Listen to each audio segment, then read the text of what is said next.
উদ্ধার করেছি আওয়ামী লীগ থেকে এবং অলসো বিএনপি সব দল থেকে আমাদের সংসদ সদস্য আব্দুল্লাহ আল আমিন উপস্থিত আছেন। জাতীয় নাগরিক পার্টির যুগ্ম আহ্বায়ক উত্তরায় যিনি ব্যাপক আকারে ভোট পেয়েছিলেন জনাব আরিফুল ইসলাম আদিল উপস্থিত আছেন। আমাদের ঢাকা ৯ আসনের সংসদ সদস্য জাভেদ রাসিন উপস্থিত আছেন। জাতীয় যুব শক্তির সম্মানিত প্রেসিডেন্ট এবং যার নেতৃত্বে পুরো বাংলাদেশে এই সংগঠন এগিয়ে চলছে। আমাদের সামনে আমাদের উস্তাদুল আসাদা আল্লামা মামুনুল হক উপস্থিত হয়েছেন এবং সবাই আমরা আমাদের ইফতার প্রোগ্রাম থেকে ওনাকে ধন্যবাদ জানাচ্ছি। যে আমাদের আজকে আরও উপস্থিত আছেন জাতীয় নাগরিক পার্টির বিভাগীয় সম্পাদক বৃন্দ উপস্থিত আছেন, ছাত্র শক্তির প্রেসিডেন্ট সেক্রেটারি সাংগঠনিক সম্পাদক। বেশি কথা নয়, দু একটা কথা বলে আমরা শেষ করব। প্রথমত হলো যে বিষয়টা আপনাদের সামনে আমরা বলতে চাই সেটা হলো আমরা এখানে কোনো পলিটিক্যাল লিডার হিসেবে উপস্থিত হয় নাই। পুরা এনসিপি তো একটা তরুণদের দল এবং এই তরুণদের মধ্য দিয়ে আমরা যে নতুন বাংলাদেশের স্বপ্ন দেখেছিলাম, যেই স্বপ্নটা আবু সাইদ, ওয়াসিম, মুগ্ধ আমাদেরকে দেখিয়েছিলেন, সেই নতুন বাংলাদেশে যে প্রত্যয় আমরা গঠনের প্রচেষ্টা করেছিলাম এটা একটু থমকে গিয়েছে। তো সেই জায়গায় আমি একটি ছোট্ট চেহারার কথা বলবো আপনাদের সামনে। যদি কথা বলি, আপনারা একটু এদিকে যান না, আপনারা তো সবাই এখানে নেতা হয়ে গিয়েছেন, একটু এদিকে যান না। এই যে বাদন, তুমি একটু এদিকে যাও, সবাই নেতা হলে সমস্যা আছে। তো ওয়াসিমের মুখটা কিন্তু আপনারা চিনেন, যে মুখটা হলো সকলের সামনে ভেসে আসে। আবু সাইদ যেভাবে হাত দাঁড়িয়েছিল, তো ওনারা কেন শহীদ হয়েছিল সেই বিষয়টা আজকে বাংলাদেশের মানুষ ভুলে গিয়েছে।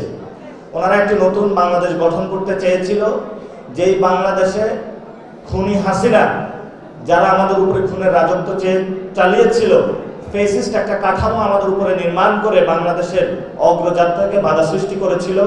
সেই যাত্রাকে থেকে আমরা বের হয়ে নতুন একটি সাম্য, মানবিক এবং ন্যায় বিচারের বাংলাদেশ গঠন করব। সেই জন্য ৭১-এ যারা শহীদ হয়েছিলেন, ২৪-এ যারা শহীদ হয়েছিলেন, এই জন্য জীবন দিয়েছিলেন। তো যারা আজকে বলছে যে ওয়াসিম হলো আমাদের শহীদ, কিন্তু তারা প্রতিনিয়ত সংস্কারের বিরোধী হয়ে দাঁড়িয়ে যাচ্ছে, তাহলে এটা কি শহীদদের সাথে বিশ্বাসঘাতকতার সামিল নয়? এটা তো শহীদদের সাথে বিশ্বাসঘাতকতার সামিল। তা আমরা যে নতুন বাংলাদেশটা গঠন করতে চাই, তরুণ প্রজন্ম, এখানে আমাদের ৩টা কাজ আছে। একটা কাজ হলো বিল্ড ইউর ক্যারেক্টার, অর্থাৎ আমাদেরকে একটা ক্যারেক্টার হিসেবে মানুষের সামনে উপস্থিত হতে হবে। বড় বড় নেতা হিসেবে মানুষের সামনে উপস্থিত হতে হবে না, মানুষের কাছে যেতে হবে যে মা, বাবা, আপু, আপনাদের কি সমস্যা, এই সমস্যাগুলোর আমরা সমাধান করতে চাই, আমরা সমাধানের রাজনীতিটা করতে চাই। আপনারা যাবেন যে অনেক বৃদ্ধ বাবা মা যারা চিকিৎসার অভাবে অনেক কষ্টে আছে, তরুণদের পকেটে টাকা নাই, তারা বিয়ে করতে পারে না, তাদের মেন্টাল হেলথের সমস্যা হচ্ছে এবং তরুণরা একটা ফ্রাস্ট্রেশনের মধ্যে দিয়ে চলে যাচ্ছে, অথচ বাংলাদেশের 50% হলো তরুণ। তাহলে এই মানুষগুলোর সমস্যার সমাধান আমরা কিভাবে করব, সেই প্রচেষ্টাটা প্রতিনিয়ত ইনোভেটিভ চিন্তা করা এবং সেই ইনোভেটিভ চিন্তা থেকে সমস্যা সমাধানের চেষ্টা করা। এখন এই সমস্যা সমাধানের চেষ্টা করতে গিয়ে যদি আপনারা উপস্থিত হন, ভাই সব আমি বড় রাজনৈতিক ব্যক্তিত্ব, আপনারা শুনতে হবে, মানতে হবে, এটা করতে হবে, এগুলো করলে হবে না। আপনার একটা সফট ক্যারেক্টার ক্রিয়েট করতে হবে, যেটার মধ্যে দিয়ে ভালোবাসা সবার মধ্যে ছড়িয়ে দিতে হবে। যে ভালোবাসার মধ্য দিয়ে মানুষ যখন আপনাকে দেখবে তখন আপনাকে ভয় পাবে না, বরঞ্চ ভালোবাসার সহিত আপনাকে জড়িয়ে নেবে। দ্বিতীয় যে বিষয়টা সেটা হলো সার্ভিং দ্য পিপল। আমরা পাওয়ার পলিটিক্স করি না, আমরা হলো মানুষকে সেবার রাজনীতি করব। মানুষের কাছে যাব, তাদেরকে সেবা দিব, সেই সেবার মধ্য দিয়ে মানুষ আমাদেরকে ভোট দিবে, যে ভোটকে ক্যারি করে নিয়ে আমরা সংসদে যাব এবং স্টেট থেকে মানুষের যে সমস্যাগুলো রয়েছে সেগুলো আমরা সমস্যার সমাধান করব। এটা হলো আমাদের প্রতিনিয়ত কাজ। এখন তরুণদের সামনে বড় একটা সমস্যা রয়েছে, সেটা হলো পুরো বাংলাদেশের যেটা সমস্যা সেটা হলো দুর্নীতি। দুর্নীতি বাংলাদেশের একদম প্রেসিডেন্ট হাউস থেকে, প্রধানমন্ত্রী থেকে শুরু করে যতগুলো হাউস আছে প্রত্যেকটা হাউস হলো দুর্নীতিতে নিমজ্জিত। এই দুর্নীতি হলো ভোট ব্যাংকও গিয়ে পড়ে, আপনি ভোট দিয়ে আসছেন, দুর্নীতি করে আপনার ভোট হলো নিয়ে যাওয়া হবে। আপনি ব্যাংকে টাকা রেখে এসেছেন, দুর্নীতি হলো ওইখানে ব্যাংকের টাকা গচ্ছা নিয়ে চলে যাওয়া হবে। তো আমরা যদি এই সিস্টেমগুলো ঠিক করতে না পারি তাহলে বাংলাদেশের যে অগ্রযাত্রা সেটা আমরা পাবো না। এই জন্য যারা সরকার দলে এসেছেন, আপনারা যেভাবে আসেন না কেন, ঠিক আছে এসেছেন, আপনাদের কাছে আমাদের আবেদন থাকবে একটা, 2001 থেকে 2006 পর্যন্ত যে ভুল আপনারা করেছিলেন, দুর্নীতির সাথে নিমজ্জিত হয়েছিলেন, এই ভুল এবার করবেন না। আমরা শুনতে পাচ্ছি প্রশাসনের বিভিন্ন জায়গায় বড় বড় যে পোস্টিংগুলো রয়েছে 50 কোটি, 100 কোটি, 150 কোটি, 200 কোটি টাকা দরে বিক্রি হচ্ছে, মাছ বাজার গরু বাজারের মতো। তো এই রাষ্ট্র তো আমরা চাই নাই। বাংলাদেশ ব্যাংকে এক সোয়েটার ব্যবসাকে নিয়ে এসে বসায় দিছে, যেখানে আমাদের সবচেয়ে বড় এই সময় হলো ইকোনমিক ক্রাইসিস। এই ইকোনমিক ক্রাইসিসের সময় তারা এমন একজনকে দায়িত্ব দিয়েছে যিনি আসলে ইকোনমিক ক্রাইসিস থেকে বাংলাদেশের উত্তরণ ঘটাইতে পারবেন না। তাহলে আপনারা কি হলেন যে না, আমার যেখানেই হোক দলীয় লোক বসাতে হবে, বাংলাদেশের তরুণ সমাজের কি হলো সেটা আমার দেখার দরকার নাই, আমার দলীয় লোকগুলোর মোটামুটি সেটেল করতে হলো হবে। আগে ছিল হাওয়া ভবন, তারপরে হলো লন্ডন ভবন, এখন হলো গুলশান ভবন। তো একই পরম্পরাতে তারা আইসা সেই ভবনগুলো দখল দিয়েছে এবং বাংলাদেশে এগুলো রাজত্ব কায়েম করার চেষ্টা চালাচ্ছে।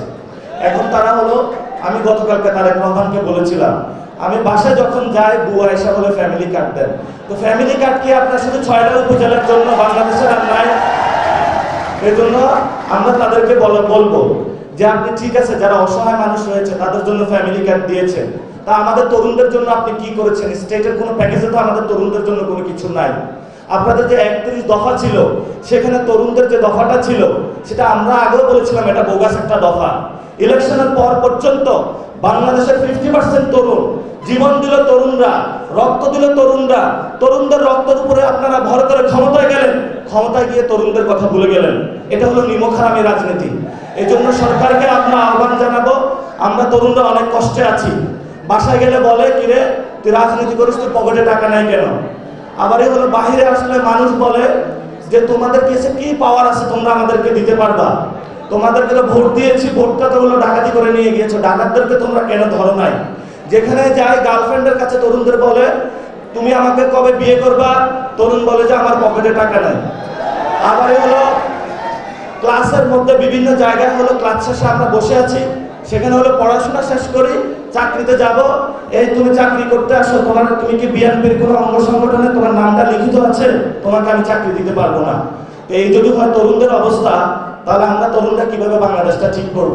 এই জন্য আমরা তরুণদের জন্য একটি সাম্য, মানবিক মর্যাদা এবং ন্যায় বিচারের রাষ্ট্র চাই, যেখানে আমরা সুন্দর মতন বিয়ে করতে পারবো, পকেটে টাকা থাকবে আমাদের, যেখানে আমরা মা বাবার কাছে টাকা নিয়ে তুলে দিতে পারবো, যেখানে আমরা একটি নতুন বাংলাদেশ নিয়ে সবাই সুখী শান্তিতে বসবাস করতে পারবো। এটা কোনো রকেট সায়েন্স না, এটা সিম্পল হিসাব। এই সিম্পল বিষয়ে প্রধানমন্ত্রীকে বুঝতে হবে।